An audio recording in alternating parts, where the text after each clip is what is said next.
Welcome back from the break. It's Books and Blogs here on Inspiration Monday, this beautiful Monday morning. And as you can see, I'm holding books that we need to give away by Bishop Wally Odendo, which is Roadmap to Wealth, Breaking the Back of Lack. Today's show, I have 5 books to give out. So you need to hit me up on Twitter, hashtag KT Life and Style, or my handle at Kath Mwangi, and let me know why you want this book. I have 5 to give out. But anyway, Mike, come for the books so I can introduce the show. You need to run, boy, you need to run. Thanks. So our guest today is Mr. Kinyanjui Kombani. He is a banker who writes, he's a trainer, he's a lot of things, incredibly inspirational guy. And I cannot wait for you to meet him. He's written a lot of stuff, lots of books. And he also trains people on, personal development, self-development, and of course, how to run your life, I think. But let's go find out in a bit.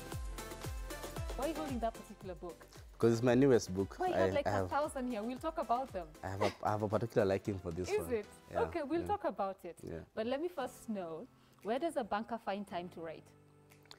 Each of us has something that you love doing, and if you love doing it very well, very much, you will find time. You'll never find time. You can only create time to do it. You create time. You create time. So you're a family man, yes? Yes. Wife, kids? Yeah. A banker, we know just how intense that is. Yeah. You're a trainer as well. Yes, I'm a learning facilitator. A what facilitator? A learning facilitator. Yeah. What does a learning facilitator do? So most of what people know is training, but training is where you actually sit down and impart knowledge. But learning is much more. It's much more deeper. It's more about you using your own capabilities to actually get knowledge. So it's much more facilitation than actually sitting down and lecturing. Okay. Yeah. So whose learning do you facilitate? Bankers. So your life revolves around money? Around banking, yeah. No, money, it's fine. It's money, yes. Money and customer needs. Wow. Yeah. And now plus you write. Plus I write. And that's your latest book in a group of how many that you've written? So far I've done 17 books. 7 of them are not just, they're collaborations with other people. 7 are my own writing, and then there are 4 or 5 more who are still under consideration for publication. Yeah. So this year the target is to do 5. 5 books? Yeah. Do you have targets per year? Not per year, but per season. Okay. So like now I have a publisher deadline to submit one in November. Okay. So that becomes my target. What's the season? What's the period of the season? A quarter or half year. Okay. Cool. So let's then start with your latest book, Imani and the Missing Maze. Why is that so important to you? It's important because it's a children's book, and I'm finding myself writing much more of children's. It's a book for young adults. Yeah. It's also good because the theme it's more of an investigative kind of thing, and I found myself when I was writing, I was still trying to investigate and see, how do things fall out in a play, in the story. The main character, I love the main character because a young girl who is actually handicapped in a way. They don't have a lot of some things going for them, but they actually are able to solve a mystery that could have brought the country on its knees. Wow. Yeah. Okay, and how long did it take you to write it? Actual writing, it took me 48 hours. Yes.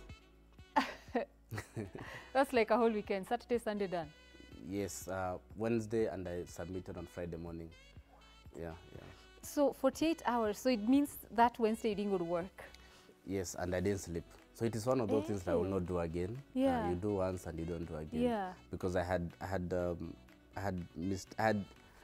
made a miscalculation. So I thought that the deadline was going to be on a Monday, but I realized it was going to be on a Friday, and it was a really hard deadline, so I had to stop everything and write. Wow. Yeah. So, and I'm told when the creative juices come, I mean, you must do that then, or... Yes, your characters wake you up at night, and they come... Yeah, write more about us. Write me. Yeah.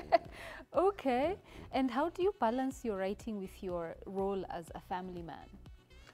One is to just know how to balance things that are urgent and important. So I need to know that if I get to the house like this, I have young children. They'll jump at me and want to play with me, want to tell me how their school has been the whole day. So I'll spend that time with them. But after some time, they're going to go to bed. So I'm going to spend a bit of time with the rest of the family. Then I'm going to do 1 or 2 hours of writing. Actually, it just takes an hour a day to write. You spare an hour a day. You spare an hour a day. Why do you do it? I don't know. One is that it's more of a calling. So something tells you, I could be a banker and retire honorably, assuming I don't steal money. I could will not steal money, Kennedy. You have integrity. We know that much. Yeah, so assuming that if all goes well, of course, I could actually be a banker for life. But I want to do something more than that. And I find that this is part of the mission that brings me to this world. So if you can have the main mission why you're here, then the rest of the things, your career helps you to build into that particular mission. I see what you mean. Okay, let's talk about Den of Iniquities. I like the cover, by the way. Thanks. Yeah, it was. I loved it also. It was designed by somebody called Toof. Toof? Yeah. He's Kenyan? He's Kenyan, yeah. Okay. He has a weird name, but that's his real name. The other name is Mulokwa, so... Okay. Okay, so what is this about? Again, it's a novel? Yeah. So Den of Iniquities was set at the height of the Mungiki challenges, and it's about extrajudicial killings. So I have characters who use police to kill other people. So when you watch the news and you hear that a policeman has shot, 5 robbers have been shot dead. There was an exchange of fire. There's even a script. My boys exchanged fire, and 5 toy pistols were that kind of thing.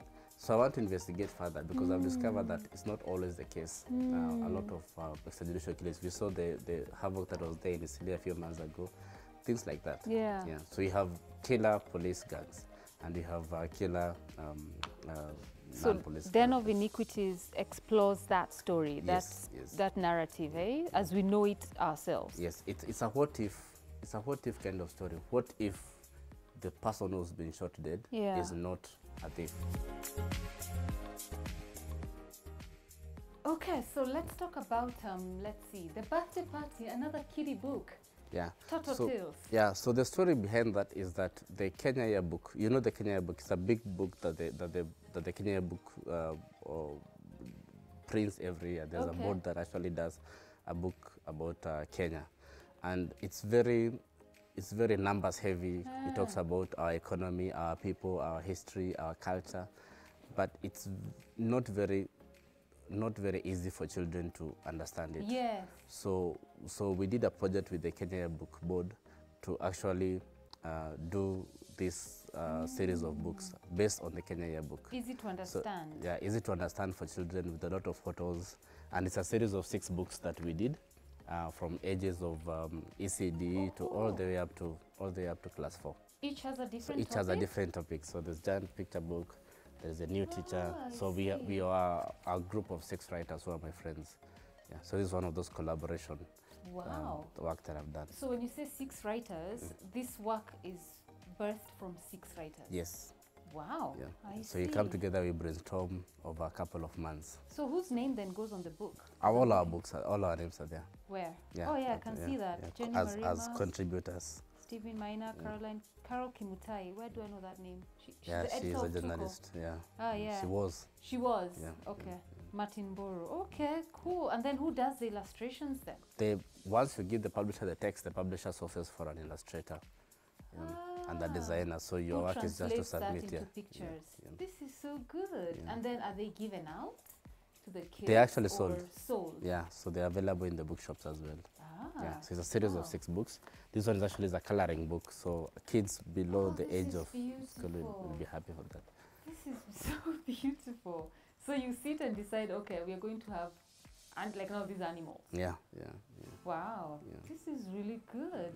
Okay, very impressed. This follows this. The first one was The Last Village of Molo. Right. That was the first book that I ever did. It's now 15 years. in the market. This was your first book? It was my first book. Very good. I wrote it when I was in campus. Yeah. Even before you started working? Yes, before. I became a writer before I became a banker. So we always wonder, am I the banker who writes or the writer who works in a bank? Or the writer who, you know, the bank chose you, I think. Yeah. And this, of course, it explains itself. It's about, it's about the clashes in Molo. Yeah. Very good. Hey, Imani and the Missing Maze. What haven't we talked about? Lost and Found. Lost but Found. Again, kiddie for I like writing about children. Not about children, but about social issues. This was inspired by a particular case where a child was stolen from a church, and I wanted my kids to know, what do you do if you get lost? You know, who do you speak to? Why should you not take lifts or suites from strangers in a fun way that kids who are below 5 years can actually understand? So each of my work has some social element to it. But I find you're very attracted to writing for kids. Yes, for several reasons. One of them is that as adults, we don't read a lot as kids do, and then also there's this menace photocopy that is in our universities. Kids will not photocopy books. They'll buy books. But our adults, we like to borrow. And to photocopy. I'd rather you borrow my book than photocopy. You're right. Okay, but it's a sad thing, though, don't you think, that, you know, the reading culture is yet to be what we know it can be in this country. And that's why that's why we're doing more for the children, because once you bring up children who want to read, like my kids love to read so much, every weekend I take them to the National Library and they just spend time there at the library and they read so many books. So that child is going to be a reader for the rest of his life. Every weekend, your gig with your kids is to go to the library? Are you serious? That is the most profound thing I've heard. And we've even stopped paying for TV, so now our TV is silent because they were spending that money on books. So how will they watch this program? Your TV cannot be silent, they have to watch you. We'll see. I think that's amazing. That's a pretty cool thing to do with your family. So you go to the National Library? And they just go in there and, plus you, of course, don't leave them there. And they read as much as they want. I think that's amazing. And now they can borrow books now, because they're big enough. So they borrow 2 books per week. And they read them during the week. And they read them during the week. On top of homework and everything else. How old are your kids? I have a 9-year-old, and I have a 6-year-old, and I have a 3-year-old. So the 2 are the ones who... Even the 3, there are books even for young kids, just coloring things. A lot of activities are at the library. Wow. So when do your kids play? The other times when they're not doing those other things. Not on a Saturday when they're in the library. I think that's so inspiring. And even the library, they actually play, because the library, there's a whole kids session where kids actually can actually play. We try to do a number of things there. We had a storytelling session the other week with Ongare, who is a storyteller, and many other activities that happen there. So there's a vibrant culture of parents who want their kids to become readers. Are you seeing the look on my face? What does it tell you? I'm like, I didn't know this is going on in Nairobi. It is, and it's becoming more and more vibrant. And something else we're doing for this year, part of the Story Moja team. We are doing a spelling bee competition. And I wanted you to talk about that, because I know you also, you know, you are part of Story Moja Festival this year. Yes, I'm helping with producing some of the events. So I have 2 sessions at the Story Moja Festival. One is a panel discussion about piracy and photocopy, because it's a real big thing. Second is the Story Moja Spelling Bee, which they allowed me to produce. So how will that run? The way we know spelling bees run across the world? Yes, across the world. But now this time it's going to be, we're going to have 3 categories. So there are 3 ages: age 8 and 9, 10, 11, and 12, 13. And we are capping at 30 children, so 30 participants only. We have had the kind support of people like Textbook Center, Oxford Publishers, and other supporters were coming in to bring some. So there's going to be a lot of goodies for the kids, a lot of prizes that are going to be there for the kids and for the judges. We have very awesome judges like Ian Bogua, Cliff. Won't Ian scare away the kids? We told him as much. We told him he has to know that this is not Tusker Project film. It is. But he's a daddy and I think a granddaddy as well. So he'll be gentle, I think. He's promised to be gentle. He's promised. The kids will just melt his heart, I know. And then again, when they're doing the spelling bee, you either there's no two ways about it. You either got it right in the spelling or not. Yeah. Okay. So what you haven't told us is when this will be happening. It's happening on 30th of September at the Story Moja Festival. So if you come into the festival, we're actually going to have that on a Saturday. Yeah, from 9 o'clock in the morning. Where is the festival? It's at the National Museum. National. Yeah. Okay, I've seen it. I was Yeah, trying to. yeah, Okay. So the National Museum of Kenya on the 30th of September. That is a few days from now. Yeah. Anyone is welcome. Everyone is welcome to come in. Of course, there is a fee. There's a festival fee. It's okay. But if you are a participant in the spelling bee competition, your parent can come in free. Yeah. So have you already picked the participants? No, we've asked parents to register. Right.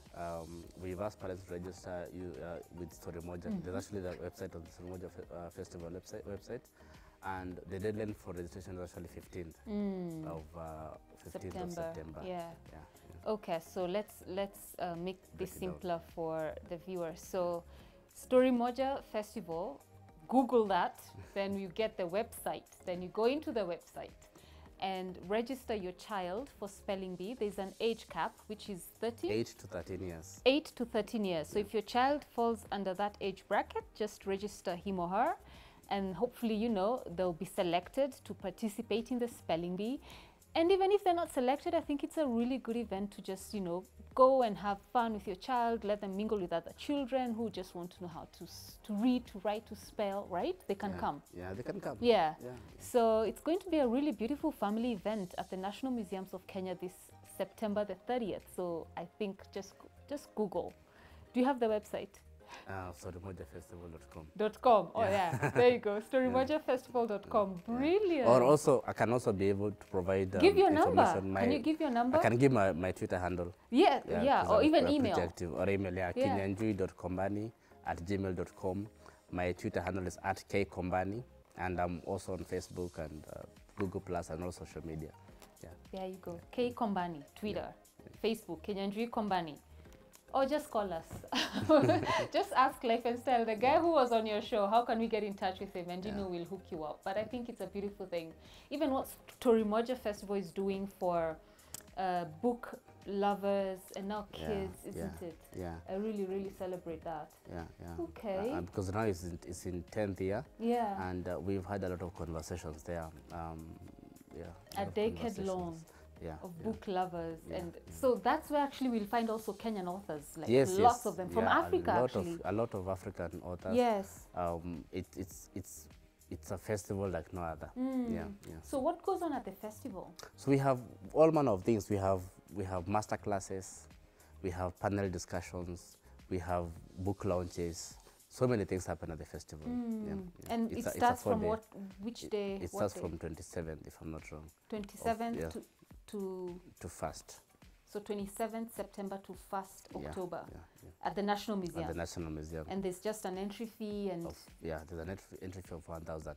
Something also very, very profound happening is that we have this great, awesome show called Too Early for Birds. By two awesome men. One is called Abu Sens, the other is called Ngatia. And it's been sold out for the last 4 shows they've done. They've sold out, and now they're bringing it to the festival. So on 28th, there's going to be a festival edition at the Story Moja Festival. So what do they do, the two of them? It's about our history, Kenya. You know, we have, over years, we have diluted our history. People don't know about our real history. They only know what they were taught in history. So there's a gentleman called Owa, who is a writer and a historian. He writes about things that we probably would not hear anywhere else, about, you know, Mau Mau, about our history, about our politicians. And that is actually what has been turned into a dramatized production. Wow. It's awesome. By those two gentlemen. By those two gentlemen and a couple of other actors. Wow, so there's like, basically it's like all aspects of art will be in one space. Even dancing, there's a Kanga festival. I don't know who they do the Kanga festival, but there's a Kanga festival. It's all part of Story Moja. All part of Story Moja. And then come and see how it's all at the museums of Kenya. Exactly. You know, heritage, culture as well. That's beautiful. Okay. So, Kinyanjui, if you were not writing, what would you be doing? That is a question that I don't know, because my writing has been so important in my life. I don't know how to answer. Probably I've been playing pool. Before I used to write, I used to shoot pool for a living. What do you mean? I used to shoot pool for a living. How? You bet money, and then we play, and then if I win, I get the money. So And when you were that good? I was pretty good. Now I'm a bit rusty, but I used to pay rent using pool. You're So maybe serious? that's what I would That's be like doing. a legit thing people do. Yeah, people do that. Like all I'm doing Monday to Sunday is play pool. Yeah, not just Monday to Sunday, but from morning up to the next morning. I'm just doing pool Yeah. here in Kenya. Yeah. So I used to do that until I discovered there were other things that I could do. So writing has really turned me into somebody who's different. Yeah. What do you have like by the time you get to 50 years old, which is half a century and everything, do you have like a goal where you say by 50 I want to have? It's not a goal per se, because a goal, then you start working too hard towards it, and then you lose some of the fundamentals. Like I don't want to churn out I want to have 50 books by the time I'm 50. And now you're at 17 books. 17 years. Oh no, 17 books. 17 books, you said. Yeah. So I have about 14 more years, but I don't want to do 5 or 10 books. I lose the other things that I value in my life. But what I want to do is to be able to have a positive impact. I need people to actually make money from writing, make money from their writing, because right now it's very hard for you to be a full-time writer. Yeah, so I want to change, what I say on Twitter is that I want to change my world one word at a time. Wow. So that's my aspiration. Yeah. How I do it, I can write books, I can do many things, but the way I want to do it is to just see what I can do using things like Story Moja Festival, using, I normally do a lot of school visits, college visits, universities, talking about writing. I am going into audio production, so I want to do audiobooks with a few partners that we have come together. We're actually building a studio. Wow. We're waiting for the elections to be over, then we'll bring in the equipment. Yeah. And all we want is to have our voices. We have a lot of African books that are voiced by American voices. Yeah. So when you listen to Kinyanjui Kombani, the last villains of Molo, and he can't pronounce Kenya, then there's that legitimacy that goes away. Yeah. So we have our own voices. We have John C.B. Okumu. Oh, yeah. We have so many other people that can actually voice books, and we are working on that. So I want to, and what I'm doing is I just want to, have all that out there. So that's what I want to do by the time I die. While you're still banking, right? Well, I'm still banking. Because at the bank I also have, what I say is that I don't just have a job, I have a career. Yes. Yeah. And that's deep. Again, I mean, that's a calling. That's your path. Yeah, it's much more than that. I have the opportunity to meet people when they come to the bank the first day, and I have a chance to see them grow, a chance to see them, develop their careers into full bankers. Because you come in like me, I came into the bank with a degree in English and literature, and now I can approve your loan. Well, okay. So we will be talking after the show. So that means that there's been some skills that have been added. Yeah. And I have that pleasure of seeing people with degrees in agriculture, in IT, being able to actually come and discuss and structure loan facilities. Right. Yeah, so how long have you been in the bank? This month is my 12th year. 12? Yep. Wow, that's beautiful. Yeah. So for someone starting out, especially those young people who know my calling, or one of the things I need to do with my life is to write, irrespective of anything else that they may be doing, and they want to know, where do I start? It's simple. What my mentor tells me is keep writing. It starts with a pen and a paper. If you have to do it on a laptop, it starts with your keyboard. Write, give your colleagues to read. I do that as well. I have a team of about 5 people who I give my work, and they give me very candid feedback. Or most of us don't give very candid feedback. So they give me very candid feedback. Even they tell me this thing is trash, or this thing is good enough. And give your friends, then take it to a publisher. Publishers are looking for manuscripts. Is it? Yeah, they are. Wow. Do you have a few you can recommend? But maybe my own publisher, Longhorn Publishers. I'm also working with Oxford Publishers. Okay. I did this book with Phoenix Publishers. Okay. So I'm at a place where I can work with various publishers. Okay. Right now, so if people maybe would want that connection, they just get in touch with you, and you would assess whether it's a connection you can give. Yeah, but it's normally an open door policy. Is it? With the publishers. Okay. Yeah. You walk in there. You walk in there with the manuscript. They give you an acknowledgement letter. Please make sure you have an acknowledgement letter, and you wait for action from them. Whether reject or accept. Reject or accept. Yeah. I got a lot of rejections. Oh. So rejection is also part of the growth process. Part of the growth process. Part of what you do. To be honest, the last Villains of Molo was rejected. Your first book? My first book was rejected several times, but it was actually bought by the publisher who rejected it the first time. So it's possible. So he said no today, and then a couple of months later he said, okay. A couple of years later, they actually said, you're going to buy it. Wow, yeah, what a blessing. The publication rights. Yeah. Okay, well, you know what? I'm happy you came today. Yeah. I think what I've picked from you that has really struck a chord is how you take your kids to the library every Saturday to just read. I think that is my inspiration today. Yeah. Yeah. And they're comfortable, actually. You can actually leave them there if you want. Yeah, they won't leave. It's safe and they're happy. It's safe and they're happy. Yeah. Amazing. Well, thank you so much. Thank you very much for having me. Yeah. Again, his social media account at K Kombani, that's Twitter. On Facebook, Kinyanjui Kombani.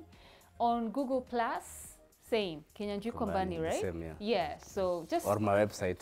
Oh, kinyanjuikombani.com. .com, yeah. Yes. Yeah. Just Google Kinyanjui Kombani. Google will bring him up, and then you'll figure out how to get in touch with him. And Kinyanjui is generous, so generous this morning to be giving us his first book, which is a study text in Compass, yes? Yeah. And his latest book, Imani and the Missing Mace. So 2 copies of each, right? So these are our giveaways today. His first book, his latest book. Book number 1, book number 17, yeah? Cool. You know what you need to do. You will... What do they do, Michael? Oh yeah, I figured it out. Forget Michael. Go to our social media, hashtag KTN Life and Style, or on Facebook, KTN Life and Style.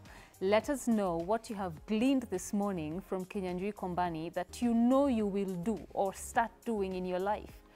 What have you gleaned from our guest this morning that has really inspired you to take drastic steps or actions in order to improve your life? And then who knows? You either end up with the last Villains of Molo, which is being used in Compass already, or his latest book, Imani and the Missing Mace. Thank you for your generosity. Thank you very much. And I actually personally signed them. So. There you go. We need a pen, Michael. These books need to be signed. Oh, you have one? We take a break now. When we come back, it's time for Beyond the Sport. More inspiration for you on Inspiration Monday. Kuanzia mwaka 2000 hadi 2005 hapo ndo nilijenga jina langu. Kwa hivyo hata kuna watu walianza kuniita master kabla ni hitimu, lakini nilikuwa naambia bado sijafika hapo.